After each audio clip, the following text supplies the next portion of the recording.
Pernah nggak sih kalian nongkrong di warnet, menghabiskan waktu berjam-jam bermain game online atau sekedar scroll-scroll Friendster ya? Atau mungkin zaman gue paling sering Facebook atau sosial media jadul lainnya. Ya, itu adalah era keemasan warnet. Sekitar tahun 2005 sampai 2015 yang menjadi salah satu momen yang nggak terlupakan dalam dunia digital Indonesia. Tapi sekarang warnet hampir seperti fosil ya. Udah bisa dibilang punah dan tergantikan. Dan kenapa ini terjadi? Ya mari kita ngobrol.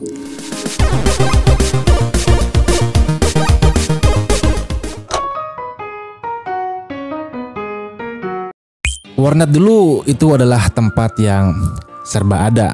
Kita bisa browsing, download lagu, chatting di Yahoo, atau bisa buka Kaskus dan sebagainya, atau bahkan mabar game online seperti Ragnarok, Point Blank, Dota yang masih Warcraft 3 itu, dan bahkan ngeprint juga kalian itu melakukannya di warnet, bahkan ngerjain tugas sekolah pun di warnet. Dan apa sih yang bikin warnet itu dulu populer banget, bahkan hampir menjamur di mana-mana?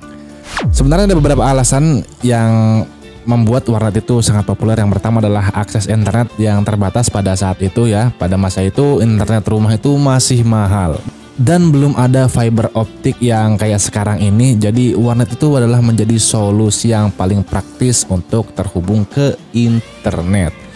Ya walaupun fiber optik saat itu sudah mulai ada, tetapi biayanya masih cukup mahal ya. Dan poin selanjutnya adalah komputer itu mahal pada masa itu. Ya sebenarnya nggak mahal-mahal banget, tapi PC atau laptop itu bukan barang yang murah. Sebuah komputer atau satu PC sepaket dengan monitornya itu bisa menelan biaya belasan juta, yang sebenarnya sulit dijangkau untuk masyarakat umum. Berbeda seperti sekarang yang bahkan dengan 500.000, 300.000, bahkan 200.000 atau 100.000 kalian udah bisa punya PC ya, walaupun PC-nya jadul. Dan itu udah bisa kalian gunakan untuk kegunaan-kegunaan yang esensial seperti kerja, ngetik dan sebagainya. Tetapi dulu itu nggak bisa. Dan rumah yang punya PC itu rasanya kayak rumah yang udah agak menengah ke atas ya. Nah, poin terakhir adalah hiburan digital yang emang pada saat itu lagi booming. Ya jelas banyak juga korbannya dari hiburan ini ya kan. Termasuk gue juga punya kenalan yang hidupnya agak sedikit berantakan karena game online. Tetapi emang kita nggak bisa memungkiri game online itu adalah daya tarik utama dari warnet itu sendiri. Karena warnet menawarkan pengalaman gaming multiplayer yang seru dan komunitas yang cukup solid. Bahkan gue punya temen yang di rumahnya udah punya PC, ya bagus malah PC-nya, kadang dia tetap pergi ke warnet. Ya mungkin karena kalau di rumah rasanya kan kurang enak karena ada emaknya gitu kan, disuruh kerjain ini, ngerjain ini, ngerjain itu. Kalau di warnet itu kan terisolir dari keluarga. Dan gamenya juga yang ditawarkan itu bervariasi karena sudah diinstal di dalamnya. Jadi kita nggak perlu login Steam, tinggal ID password masuk ya seperti PB dan sebagainya. Nah pertanyaannya, kenapa warnet mulai sepi? Ya,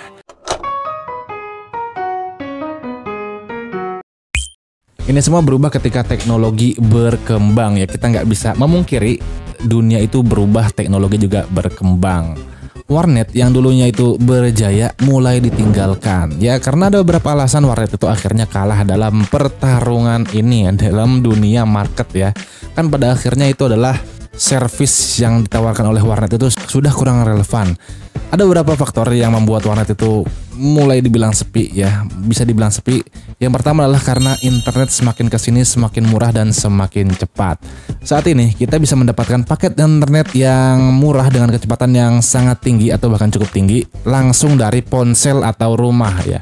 Berbeda dari dulu yang kecepatannya itu lelet banget gitu. Kalau sekarang itu pakai HP aja kalian udah bisa browsing, udah bisa ngapain aja. Apalagi HP sekarang udah ada 4G atau 5G yang itu kecepatannya luar biasa sekali. Walaupun ya di Indonesia itu kategorinya termasuk lelet ya, karena ada menteri yang bilang internet cepat buat apa gitu kan. Ya buat banyak gitu, buat segala sesuatu, buat kerja apa segala macam, karena sekarang udah masuk ke dunia digital. Dan layanan fiber optik dari yang plat merah atau yang swasta itu udah banyak menawarkan koneksi internet dengan harga yang lebih terjangkau dan kecepatan yang sangat kompetitif. Jadinya kita untuk apa lagi ya ke warnet gitu kan. poin selanjutnya adalah dimana barang yang paling kita sering pegang yaitu adalah smartphone. Dimana dulu ya namanya gaming itu identik dengan kita duduk di depan PC, ya pakai meja, pakai kursi, ada PC-nya, ada monitornya. Tapi sekarang dunia udah berubah ya. Game itu juga sudah berubah bentuknya, seperti ada Mobile Legends, PUBG Mobile, Genshin Impact, yang sebenarnya awal-awal rilis game-game ini gue sedikit amazed gitu kan, karena ya bisa sekeren itu ya game seperti Mobile Legends gitu kan, menggantikan dulu Dota gitu sebagai alternatif, atau PUBG yang itu game third person. Itu gue sebenarnya sedikit amazed akan hal ini. Dan ya Genshin Impact apalagi dengan grafik yang sebegitu besarnya, sebegitu beratnya, kita bisa jalankan di HP langsung ya dari smartphone dengan spesifikasi yang ya cukup terjangkau. Yang hasilnya kebutuhan pergi ke warnet untuk bermain game pun ya berkurang ya, bermain game atau mengerjakan sesuatu. Karena kalau kita juga mengerjakan sesuatu, buka PDF, baca pesan, buka email, itu sudah bisa kita lakukan di HP semuanya. Jadi memang ini adalah alasan yang paling besar kenapa orang itu ya buat apa lagi gitu kan datang ke warnet. Dan poin selanjutnya adalah komputer itu semakin terjangkau, mencakup juga laptop ya, dimana PC dan laptop ini udah bisa dibeli dengan harga yang jauh lebih murah dibandingkan dengan era 2000-an. Bahkan banyak pekerjaan itu bisa kita selesaikan lewat perangkat smartphone. Jadi kadang kita juga kalau bilang apakah harus pakai HP atau laptop, enggak juga, karena kita bisa mengerjakannya dengan smartphone. Apalagi sekarang udah ada tablet gitu kan yang itu merangkap smartphone dan juga mungkin ya walaupun tidak menggantikan 100%, tapi itu bisa bekerja sebagai pengganti laptop gitu. Yang mana sekarang juga orang udah kerja itu butuh mobilitas tinggi. Jadi ya PC dan laptop sendiri itu sebenarnya juga sudah usang, apalagi kalau ke warnet gitu. Nah, selanjutnya adalah perubahan pola hidup, di mana kemarin itu ada pandemi dan kemajuan teknologi itu mendorong kita, memaksa kita untuk mempercepat perubahan pola hidup kita. Di mana orang-orang sekarang lebih memilih bekerja itu di rumah atau mungkin belajar juga di rumah dengan tool-tool atau perangkat pribadi mereka. Warnet yang dulu tempatnya dibilang serbaguna, ya sekarang sudah hilang relevansinya. Relevansinya kehilangan karena memang nilai jual dari warnet itu sendiri semakin kesini semakin hilang.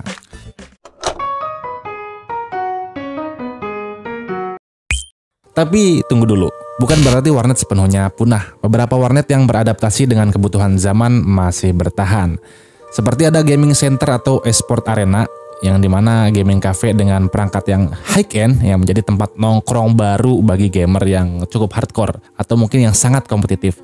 Mereka ingin merasakan pengalaman bermain game yang cukup tinggi, yang cukup demanding, atau bahkan ada yang VR atau yang game kompetitif, jelas dengan monitor yang refresh rate-nya tinggi ya. Pasti mereka akan datang ke tempat seperti ini.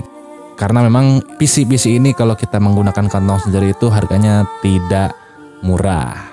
Dan ini adalah sebenarnya spesialisasi daripada si warnet itu sendiri. Dia sudah tidak menawarkan kata serbaguna, tapi dia hanya fokus kepada hal-hal yang spesifik, seperti di sini kasusnya adalah game. Dan sebenarnya kalau kita berbicara warnet, karena kita tinggal di kota atau mungkin di daerah yang ramai, itu mungkin tidak relevan, tapi boleh jadi warnet itu relevan di tempat-tempat daerah tertinggal. Beberapa daerah terpencil, warnet itu sebenarnya masih relevan sebagai penyedia akses internet bagi masyarakat yang masih belum memiliki koneksi pribadi. Ini sangat membantu sekali untuk mengerjakan pekerjaan-pekerjaan yang memang tidak mendapatkan layanan internet atau bahkan sinyal saja itu tidak masuk.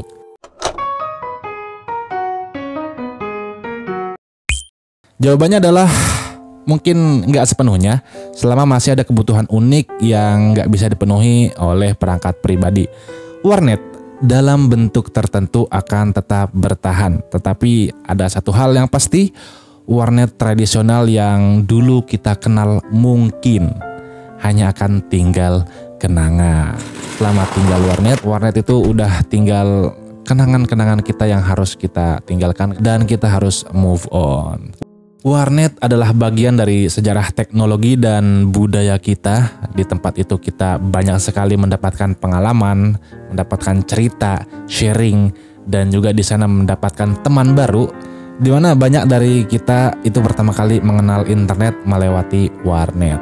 Ya berteman secara online atau mungkin ada yang sampai bertemu jodoh. Walaupun sekarang warnet tradisional udah mulai hilang, ya memori yang ditinggalkan itu akan selalu ada di hati kita. Khas dengan musik-musik yang ada di backgroundnya, kayaknya dulu biasanya sering pakai lagunya Ariel Peter Pan. Ya itu dia ngobrol kita tentang warnet ya. Kalau kalian suka videonya, bolehlah kalian like videonya, kalian share videonya, kalian subscribe Gunam Tech dan follow Instagram dan TikToknya. Terima kasih sudah menonton Gunam Tech sampai habis. And always see you next time. Wassalam.